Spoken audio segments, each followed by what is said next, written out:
हज़रत शाह बिलावल रहमतुल्लाह अलैह।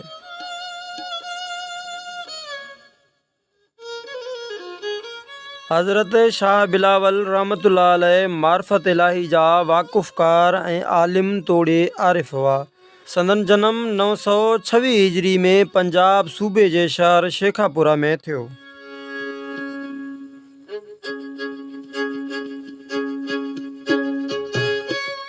संदन वॾड़ा असुल में हरात अफ़गानिस्तान जा हुआ ऐं मुग़ल शहनशाह हमायूं सां गॾु हिंदुस्तान ॾांहुं हिजरत करे आया ऐं घुमंदा फिरंदा अची शेखापुरा में रहिया। संदन ॾाॾो सैयद ईसा हिकु आला पाए जो बुज़ुर्ग हो ऐं दीनी इल्मनि जो वॾो ॼाणू हो। हज़रत शाह बिलावल जे वालिद साहब जो नालो सैयद उस्मान आहे। हज़रत शाह बिलावल जीअं ई कुझु वॾड़ा थिया त संदन ॾाॾा साईं तालीम हासिल करण लाइ लाहौर रवानो कयो। लाहौर में पाण शेख फ़तह मोहम्मद वटि तालीम हासिल कयाऊं। उते ई पाण ज़ाहिरी इल्मनि ते उबूर हासिल कयाऊं। रिवायत आहे त हिकु भेरे पाण दरिया जे किनारे ते सैर करे रहिया हुआ त उते संदन मुलाक़ात हज़रत शेख शमसुद्दीन सां थी। हिन तमामु घणी मुहबत मां संदन हथ पकड़े चयऊं, तव्हांजो हिसो मूं वटि आहे, उहा अमानत आहे, उहा मूंखां अची वठी वञो। पोइ पाण खेनि कचहरियुनि में अचण जी ताक़ीद कयाऊं।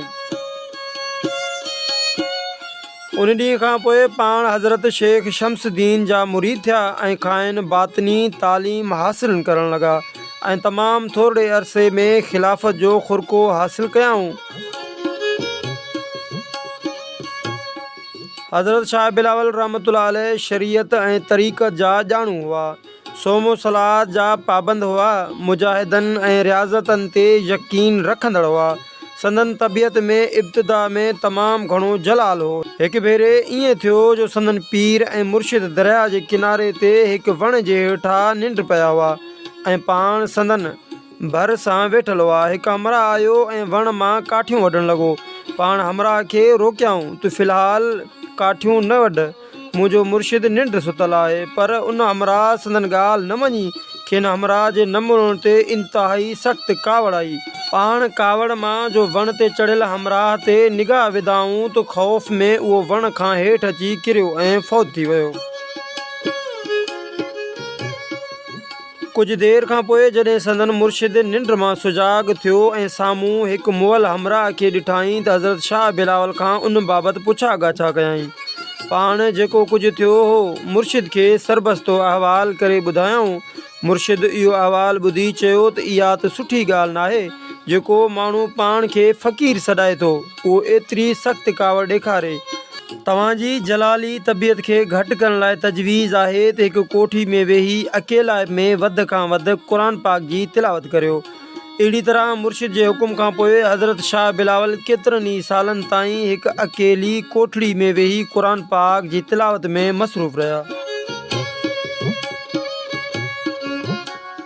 संदन लिबास शरीयत मुताबिक़ हूंदो हो। ख़ानकाह ते लंगर आम हूंदो हो। हिकु राति में 3 भेरा क़ुर पाक जा ख़तमा शरीफ़ कढंदा हुआ।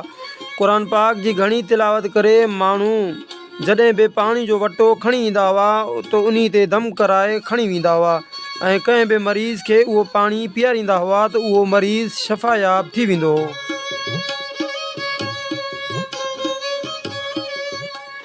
संदन हिकु करामत मशहूरु आहे त हिकु भेरे को चोर चोरी जे ख़्याल खां संदन बोरची खाने में दाख़िल थियो। बोरची खाने में अंदरि ईंदे ई उहो अंधो थी वियो ऐं ख़ौफ़ सबबि उहो चोर राति जो उते ई तरसी पियो। सुबुह जो पाण बोरची खानो हलाईंदड़ निगरान खे सॾु करे चयाऊं त राति खां वठी हिकु हमराह बोरची खानी में लिको वेठो आहे, उनखे इज़त सां वठी अचु, मानी खाराईंसि ऐं जेको कुझु घुरिजे हुनखे उहो ॾेई छॾ। जॾहिं उन चोर खे हज़रत जन जे साम्हूं वठी आया त चोर तमामु घणो शर्मिंदो हो ऐं माफ़ी जो तलबगार थियो। माफ़ी मिलण खां पोइ हुनजी निगाह बि सही थी वई ऐं हू चङी तरह ॾिसणु लॻो।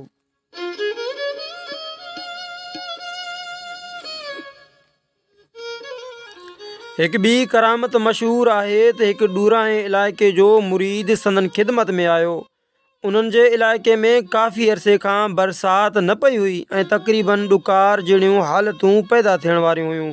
उहो मुरीद हज़रत शाह बिलावल जी ख़िदमत में आयो ऐं अर्ज़ु कयाईं त संदन इलाइक़े में काफ़ी अरसे खां बरसाति न पवण जे करे सोकाड़े वारी सूरत हाल आहे, सो बरसाति लाइ दुआ घुरी वञे।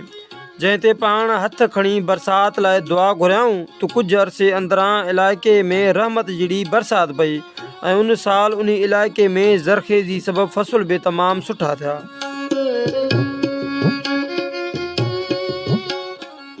हज़रत शाह बिलावल सूरत तोड़े सीरत में कौल तोड़े अमल में सरापाए नूर हुआ।